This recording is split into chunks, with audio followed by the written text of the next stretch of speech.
Okay lang. Oo naman. Tito Boy, how does it feel winning, no? Yung dalawang kategorya po na panunan ng Cayetano, saka po yung show nyo na... Maraming salamat. Anong feeling po? Anong feeling po? Masaya, napakasaya. Medyo na ano lang ako sa init at ingay. Masaya at grateful. Sabi ko kanina, you never get used to receiving awards, and ako yung nagpapasalamat na magpahanggang sa ngayon, sa napakatagal na panahon ay nabibigyan pa rin tayo ng pagkakataong mabigyan ng pagkilala, parangal. I'm just grateful and I'm happy. As a TV host, Tito Boy, I just wanna ask your opinion po regarding this. Siyempre ngayon, ang daming mga issues sa showbiz, and isa po dyan, yung mainit na issue kina Miss Corina Sanchez and Julius. Kailangan ng mahaba ang pag-uusap. Kailangan ng mahaba ang pag-uusap. Ang masasabi ko ngayon ay the conversation has to continue. Wala ako masyadong detalye na alam. Ang alam ko lamang yung nababasa natin. And to be able to give a conclusive opinion might not be fair. Pero ang comment ko lamang ay patuloy na pag-usapan para malaman natin kung ano ang tama, sino ang mali, may pinanggagalingan ba, saan ang galing halimbawa. Kasi hindi ko nababasa pa yung post ni Mayor Vico. I don't know the context, and it would be unfair for me to comment on it. Kina Julius and Corina, who are both very good friends of mine. As a matter of fact, there was a time I used to represent Julius. I can vouch for their integrity. I can vouch for who they are as professionals. Pero pag pinagsaman mo ang balitang ito, kailangan malaman ko yung konteksto, malaman ko yung kabuuan ng kwento. Because I would not be fair if I comment on ito. It's not a black and white thing. It's nuanced eh. Napaka-nuanced nung usaping ito. Oo. Kaya medyo nandun ako sa ituloy lang ang pag-uusap muna. Pero ano sa tingin mo, Tito Boy, yung magiging epekto nito na naku-question ng credibility ng mga journalists? Hindi naman. This is not the first time that the credibility of journalists is being questioned. Importante na maipagtanggol ni Corina sa ni Julius. Sa ngayon sa pagkakalam ko. But I don't do the accusation.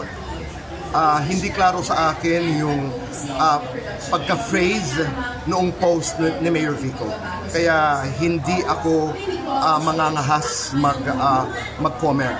Pero assuming that direct halimbawa yung akusasyon, assuming Julius and Corina have to defend themselves because it is not just an accusation or an indictment against Corina and Julius, but against the profession of broadcast journalism and of broadcast journalism. Last na po, how does it feel working with Senator Alan, kay Peter Cayetano and Senator Pia? I am working with them on a show.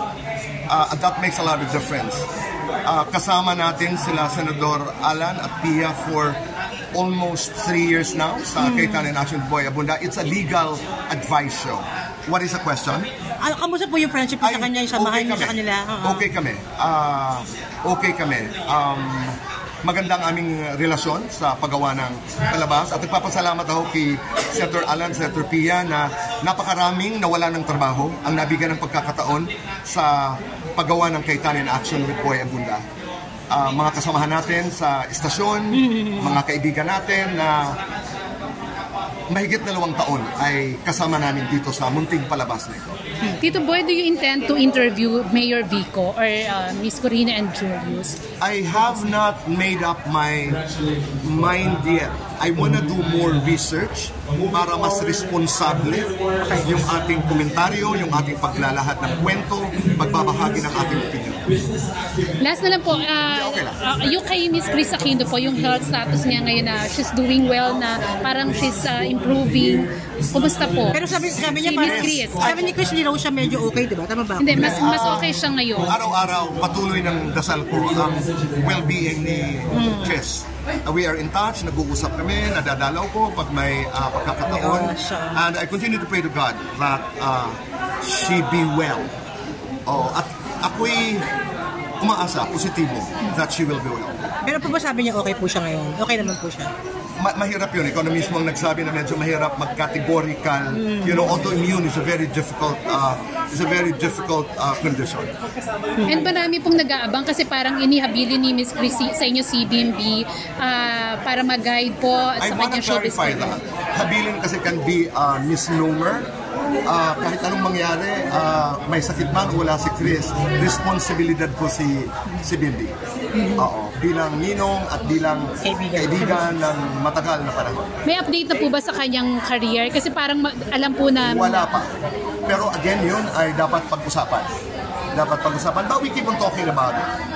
Thank you, Tito Boy. Salamat po, Tito Boy. Pa-picture.